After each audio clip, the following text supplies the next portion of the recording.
Good evening and welcome to the Nuvee Club Podcast. My name is Big Mike, broadcasting live from Farmingdale on Long Island, joined as always at Neil Sanjay Singh, N. Period. Sanjay Singh from the city. Sanjay, how are you? I'm doing well. That's right. Don't forget it. How you doing, Big Mike? I'm doing well, and this is the Nuvee Club Podcast. What is the Nuvee Club Podcast? People, I'm walking down the street. I'm going into a bodega. I'm going into a little convenience store.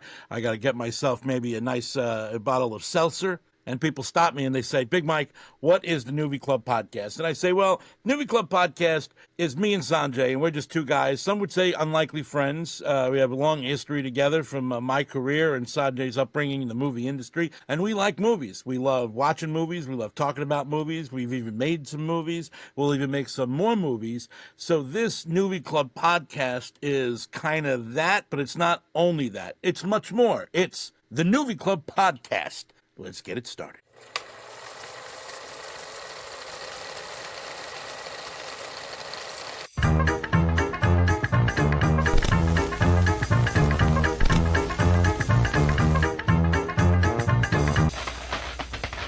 It's the Nuvee Club Podcast, dude. It's the Nuvee Club Podcast, dude. What kind of week has it been, Sanjay? It's been a good week. We have been doing things with the ambassador program. We just launched a tutorial with a voiceover that you provided for us last week. Now, when I sent that to you, I was in a rush, so it was a very busy week here at the factory. But I promised you the voiceover. I went in and banged out the voiceover.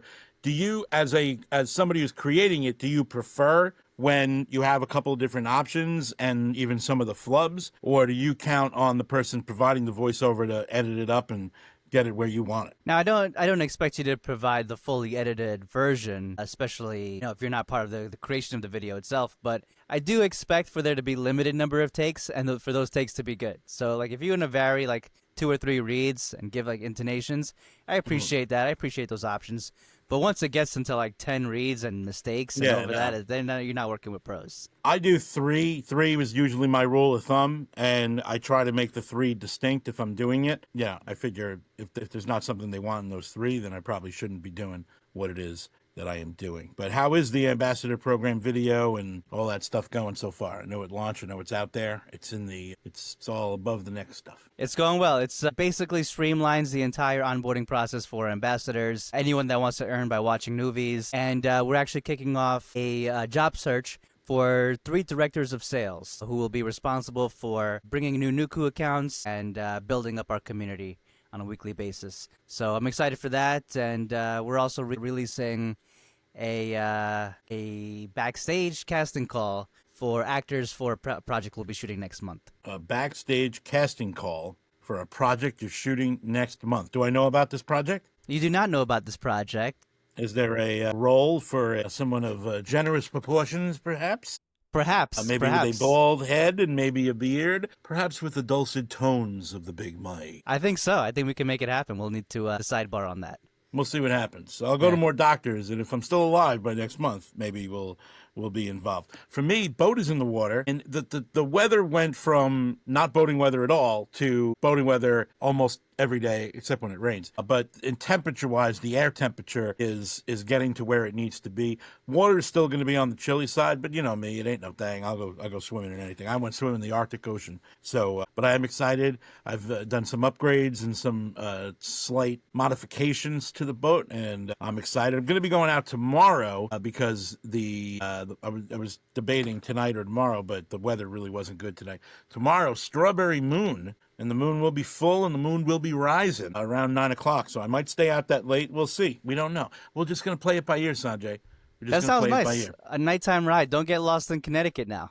Nah. Listen, I got Nav. I have my navigation software. And I never thought, I'll be honest with you. Listen, I remember the first year that I had the boat and even being on the boat with my uncle back in the day. And we would be coming in as the sun was setting and people would be going out. And we would be like, they got to be out of their minds. They got to be crazy. What are they doing? They can't see anything. And then I got my nav, and I'm like, this is the greatest. Going out at night is by far the most thrilling thing that you can do. And I've done it a couple of times last year, especially around 4th of July. You see the fireworks. Moonrise is another good one to go out there for. And really, if you keep your wits about you, keep your eyes scanning the horizon, and you keep an eye on your nav, boning at night is not as treacherous as I once thought it was. It's not like you're in complete darkness. You do have some ambient light to kind of function around. Yeah, and for the most part, as long as all the boaters are doing the right thing, you have an idea of where everybody is. And,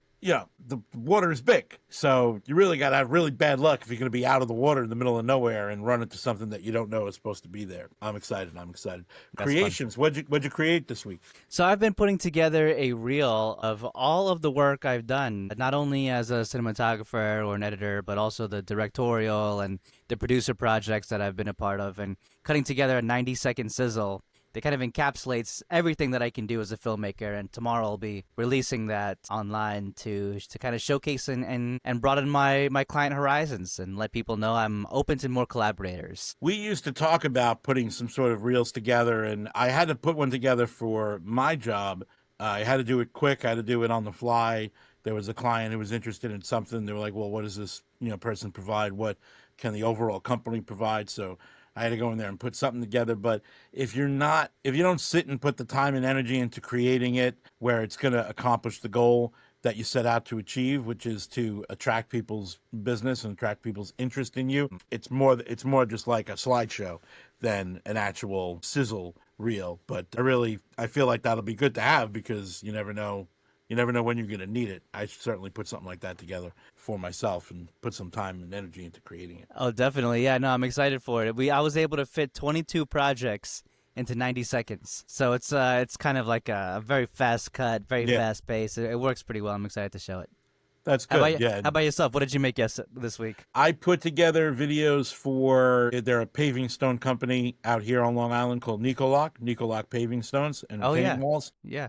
So they have a couple of new things happening. They have a brand new showplace at Design Center in Huntington Station. So I went down there and got some video of one of the other personalities showcasing that. They also have a company called Alfresco Backyard Living. Essentially, if your backyard back home in Long Island, it's very nice. It's very well done. It's very well put together. So if you love enhancing your backyard spaces, there's a lot of different options, and we're showcasing those options in those videos. And it was fun. Obviously, I prefer to go and be the personality on those types of things. That's what I thoroughly enjoy doing, and I get to do a lot of it. I'm not going to say I get to do enough of it, but I get to do a lot of it. It's always interesting to go there with somebody else and be a part of something and not be the personality. Nuvee Spotlight, passive income, buy, join, share. What is it? It's a little plug on the self-plug. That's right. Sanjay.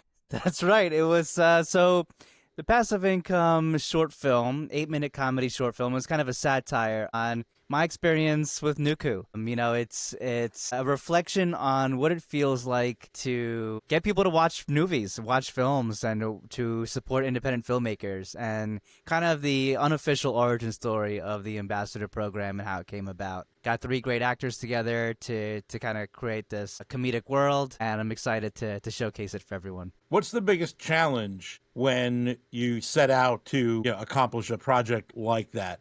Right off the outset, what's the biggest challenge? The biggest challenge is coordinating schedules, believe it or not. When you're working with a lot of different people that all have things going on, and you're kind of doing something that's not a major production. It's kind of like it's not everyone's top priority. Trying to find the time to get everyone together to make it happen is actually a lot harder than it seems. And that rolls right into the next thing you wrote about side hustles. And quite honestly, I hate it. I hate side hustles. I hate the idea of side hustles. I definitely feel it's the change in our economy. It's the change in our economics. It's the change in the way that we put food on the table, and I kind of wish it didn't have to be that way. I think if you have a job that sustains you and maybe even somewhat fulfills you, but you take the option to do something more to increase your lot in life or to make yourself more fulfilled, then more power to you. But we run spots for side hustles. We run commercials talking about the next side hustle. If you go on TikTok, sometimes I'll just fall into a void where all it is side hustle claims and side hustle schemes and side hustle programs. And my only question is what a lot of that stuff is if I made another $50,000 a year by writing letters, I don't know why I'm taking time to go to the phone and talk to my phone and put it out into the universe that I'm doing this, and hey, you could do the money too. Maybe it's because you're the nicest person in the world, but I don't really know. So then, you second guess what this is. It just sounds like it could be, it's all scammy and stuff. But going back to the idea that the side hustle world prevents people from being able to plan and organize properly, it's because people don't. All right, well, I'm working 9 to 5 every Monday through Friday. Any other time, I'm available to get together and work on my side project. That's just not the way things are anymore. No, definitely. You definitely speak to an interesting dichotomy of side hustles where there are legitimate side hustles that have real value in the world that provide people services that you can't really make a career out of, or maybe you can make a career out of side hustles. And in a way, a lot of creatives and filmmakers do that. But when you get into like some of those kind of salesy type of role positions, like you were talking about, where you're in the telemarketer space or you're in kind of like a tangential marketing type of space, then you really kind of are like, what are you selling, and like, what are the means that you're doing to sell, and who are you selling to? Like, I know there are a lot of retired folks and people that are like 65 plus that receive scam calls all the time of people claiming to be some sort of bank or some sort of powerful person in their world that needs authorization or needs access to something, and they have to be very careful because like they give that wrong information out, then they're vulnerable. So I definitely see that as also being kind of like a not very good part about side hustles. No, and I've had family members that have fallen victim to that stuff, and a lot of times, it's embarrassing. Yeah. Everybody thinks that it's impossible for them to be fooled, it can happen to anybody. I just had a thing. I was doing some, I have some medical issues, and the imaging place was like, you owe us, hundreds and hundreds of dollars back pay. And even like it seemed very scammy. And like I was not convinced until like I was face to face with somebody from the organization. It was like, this doesn't sound like it's legitimate at all. And it was legitimate. It was, old bills that went unpaid that I was unaware of. And, it was kind of like in their shift from a paper system to a digital system. So, but because of all the scams and because of stories and cautionary tales, I was not convinced that I should, give these people my payment information until I was 100% sure. I'm sure there's lots of people that are in that situation, and you have to go 3 or 4 levels deep to be convinced, okay, this is legitimate and I do owe this money and I am going to pay it. But I hate the whole idea that side hustles, not that side hustles exist, I hate the idea that I would say the majority of the world probably has side hustles because their primary method of income does not do the trick. And that's not a good thing. That is not a good thing. So now, then you're having a bigger conversation about minimum wage and about fair pay and about equity. And yeah, no, I think that when you look at the standard of living, the cost of living versus the rise in wages, those are two equations that have not been balanced over the years. I think something that saves me is the acknowledgement that I am trying to do something that, for lack of a better word, is glamorous. There was a recent speech somebody gave that, like, if you want a job that's going to be more secure, pay you more, and be more sustainable, it can't be really glamorous. The more glamorous you get, the less likely you will be ultimately successful doing it, because so many people are trying to do it, and there's a very small fraction of the people that try to do it become successful. So, if I had to do it all over again, I don't know if I would make different choices, because I feel as though I have the ability to succeed in what it is I'm trying to succeed in. But at this particular point in my life, at this particular age, at this particular success level, certainly does make you think, should I have done something different? Despite the good things about what I do, I see other people that did less glamorous things, and they seem to be better off, if not actually happier. So I don't know if you're chasing happiness because you want to do something that's glamorous, or if you're chasing happiness because you want to have a lot of zeros in your bank account. I don't necessarily know if they all connect or if they are not connected in the way that we kind of think they are. Yeah, I don't think that chasing zeros is the ultimate form of happiness. I think maybe if you have access to enough funds to sustain a quality of life, then you're able to branch off into other places of your life that provide happiness and to kind of give you flexibility from your work maybe that you find happiness in, which is not necessarily kind of the holistic argument of like being happy in personal life and in work life and finding fulfillment everywhere.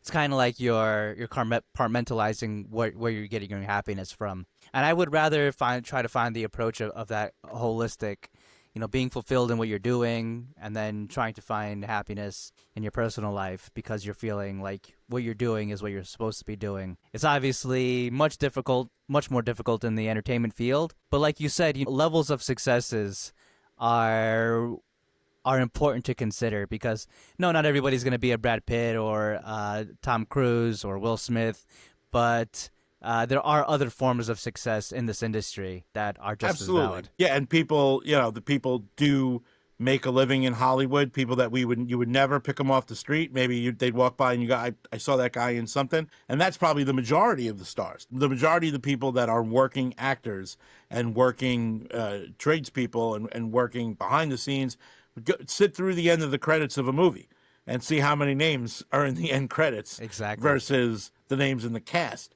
So there are jobs out there in the industry, but I think from my own sensibility, I probably wouldn't have been a person that would go, would enter this industry and be happy with just being somebody that's behind the scenes. Because my target is other things, you routinely find yourself in situations where you think it's going to go one way and then it goes a completely another way. Back to your point about income, I think there's a threshold. There's a minimum threshold, whatever it is. I don't know. We could argue, is it $30,000? Is it $50,000? Is it $70,000? There's a threshold where you're like, if you're making that threshold, not that you're comfortable, but you're not running scared. You're not living every day with a pit in your stomach of you don't know how you're going to make one day go into the next, where you're going to live or how you're going to sustain yourself, what you're going to eat, what happens if something medical emergency happens. There is that threshold, whatever it is. After that, then it becomes a game of you just get the better stuff. Me and my buddy Greg talk about this all the time. The difference between making $100,000 a year and $150,000 a year is not as big as you would think. All right, maybe you have a slightly nicer car in the driveway. Maybe you have a slightly bigger house. Maybe you go on a slightly better vacation. But you have a house, you have a car in the driveway, and you go on vacations. But the difference between $23,000 a year and $53,000 a year is gigantic. That is the difference between I can't get through each day. I can't pay my bills. I don't have a car. I don't have a house. I don't go on a vacation. So I think you got to look at that threshold and find the thing that's going to fulfill you to get you above that threshold.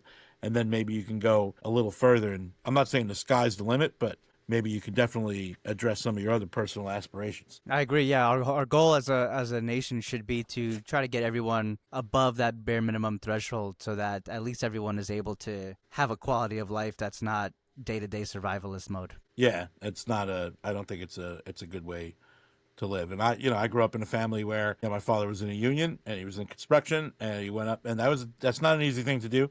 Get up at 4:30 every single morning, put your boots on, and go be a construction truck driver. But that he didn't really have grandiose aspirations, at least from what I knew about him. I laughed because we were talking in the document we used to put the show together. I saw you typing in it, and then I typed a line. I thought you were going to delete it, but you didn't delete it. You left it in there. Did you see me typing when that happened? I did, yeah. So you thought I was adding this line as part of our conversation? No, I think you were just making comments on the reality of our lives. No. That I wrote it. Do you know that line? All work and no play make Jack a dull boy. Do you know? I do. I've heard of it. I don't know where it's from, the origin of it, but I do know. Sanjay. You're a film buff. You're a film guy. All right. School me on that which I need a recollection on. All right, you guess the movie. I'm going to give you a hint. Stanley Kubrick. Need another guess? Need another hint? The Shining. Yes, The Shining. Yeah. Did Shell just shout that from the other room? No, because I can hear Jack Nicholson's voice in my head. Actually, when you said I don't think he doesn't say it. He types it. I think he does say it when he's chasing her. No, maybe does he? I don't know. No, But I no, know no. he's I chasing heard her it. with I a heard it. baseball I heard bat. it. I heard it. I heard it. All work and no play make Jack a dull boy. What is your favorite recent film? My favorite recent film is Hard Candy. Hard Candy. Have you ever was seen that this on movie? Skinamax late at night? Or was that on Showtime? No, no, no. This is on another streamer. Forget which one, but it's a 2005 film. Came out at Sundance. Have you seen this? I have not. No. Hard Candy. I'll give you the synopsis. Haley is a smart, charming teenage girl. Jeff's a handsome, smooth fashion photographer. An internet chat, a coffee shop meetup, an impromptu fashion shoot back at Jeff's place. Jeff thinks it's his lucky night. He's in for a surprise. Starring Patrick Wilson and Elliot Page, who was at the time Ellen Page. Gotcha. Huh. Yeah. I had not. And why was that your pick of the week here? Talk about a psychological thriller. I love psychological thriller movies, but talk about a solid, low-budget psychological thriller that takes you on twists and turns and has an ending that's just incredibly satisfying, which is not necessarily the case with some of the other movies I've recommended. Unsatisfying. What was the terrorist one? Arlington Road. Yeah. Arlington Road. Definitely not satisfying. Definitely not satisfying. I was in the theaters this weekend and saw Karate Kid Legends, and I'm the right demographic for this because I was alive when the first Karate Kid came out, and that played a role in, if you were in that era, I think we watched it on VHS. I didn't see it in the movie theaters, but it really was this tale of, it was so exciting that then every kid in the generation wanted to take karate lessons, and learn karate. And I was one of those kids too. And it has this great build up, and there's the underdog, and then, big things happen. And then they had sequels, and I don't remember loving I watched Karate Kid 2. I remember watching it and not really liking it as much as the first one. That's the one with Jaden? No. You are... Yeah, that might be like the fourth or fifth film that came out with Will Smith's kid. Yeah. That came out, I don't know, was that 10 years ago? Yeah. I forget what it was called. It wasn't Karate Kid Part 2. There was they came out pretty close to each other. Part 2 came out not soon after Part 1 because they wanted to capitalize on how successful it was. And in that one, the main character, Daniel, goes to Japan. And then there was like the next Karate Kid that had Hilary Swank in it. And I don't remember what else came out, but then there was a remake with Will Smith's kid. And then they did the whole TV thing, which I really haven't been following. So with this Karate Kid Legends came out, I'll tell you the real reason why I went and saw it. About a year ago, I come into work. I work at the radio station here on Long Island. I'm walking through the lobby, and Ralph Macchio is here. And Ralph, I don't know what he was doing. He was doing a spot for something. I don't know. But he had his jacket on, his baseball cap on. But you knew it was Ralph Macchio right away. And I literally go, holy shit, it's Ralph Macchio. And he stops and he's laughing. And we had a big laugh about that. And if I had more time, I would have told him, all the different stories, more My Cousin Vinny related than I love Karate My Cousin Kid. Vinny. I love My Cousin Vinny. Yeah. It's such a fantastic movie. But that's why I went and saw it this weekend, because I was looking for something to see. I haven't been keeping up with the Karate Kid lore. But I will say, for a contemporary storytelling of the Karate Kid, I think that it was very well done. I think that there were some points where all they felt where it moved very quick. It moved very, very fast. And I was like, was that supposed to happen that fast? And then like everybody becomes so familiar and such good friends so quickly, and you don't really sense the passage of time. In terms of inducing emotion and getting you excited and, leaning towards the screen and getting on the edge of your seat, watching the endings and, and the conflicts and the resolutions. I thought that was really good. It also had Joshua Jackson in it, who I love Joshua Jackson. I love his acting. I love almost everything I've ever seen Joshua Jackson in. And I didn't even watch Dawson's Creek. I was not a really big Dawson's Creek fan, although I will say this, and I'll say this to the camera because it's important. Joey Potter's version of On My Own is the best version of On My Own ever sung by anyone. Katie Holmes. And if you disagree with that, we could take it outside. But yes, Karate Kid Legends. It's true. It's the only thing from Dawson's Creek I even know. I won't argue with you. I won't argue. It's the whole thing. But I'm telling you, if you haven't heard Katie Holmes / Joey Potter in Dawson's Creek sing On My Own from Les Mis, YouTube it when you get done. Watch this until it ends, and then YouTube that, and you'll agree with me. You'll say Big Mike was right. There's so many. The voice of an angel. The voice of an angel, Jack. There's so many covers in that show. It's actually ridiculous. In Dawson's Creek, you Yeah. watch Dawson's Creek. I've seen the covers. I've seen multiple music. okay. I've seen multiple musicians yeah. cover songs covered, and I'm like, what is this show?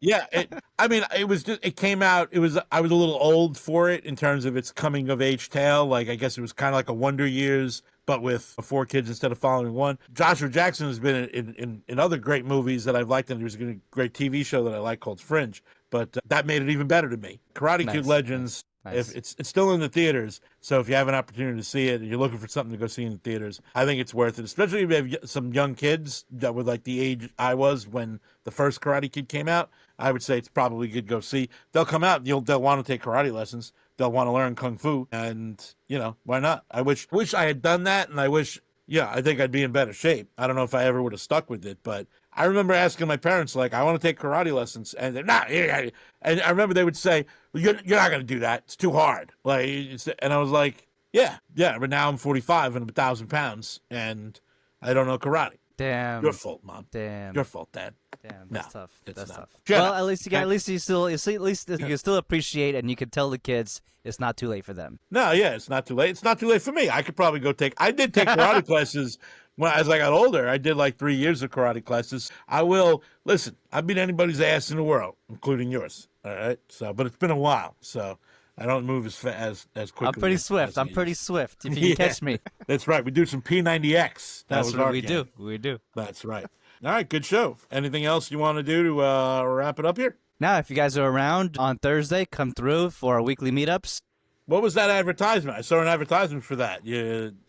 That's with a local Manhattan group. That was Local Manhattan for you? group covered us. They found us. They created something without my attention. I was tagged in it this morning, and I was like, yeah, sure. Let's. Thank you for the collaboration. That was cool. That really, I think it adds a sense of growth to what it is you're doing over there. I think that made it feel like, it's expanding. It's expanding. Next week we're gonna have a guest. Tell everybody about our guest next week. Next week, our guest is Jim Bigwood, who has had over 30 years of experience as a line producer in the film industry, worked on notable projects. First project was the Cotton Club, Coppola's Cotton Club. He was just an account assistant then, but he leveled up, worked on projects like Belly, New Jack City, Juice, some BET series, and I would welcome anyone interested in scrappily producing their own indie films to join next week to learn some tricks of the trade from Jim Bigwood. All right. So next week, that is the 18th, we will have Jim Bigwood. In the meantime, make sure you're following us at Nuvee Club on Instagram, at Nuku on YouTube and Spotify. And remember, create a free account and start watching Nuvees right now at nuku.com. For Sanjay Singh and the Nuvee Club Podcast, this is Big Mike. I'm Enjoy your Sanjay. week. Take care.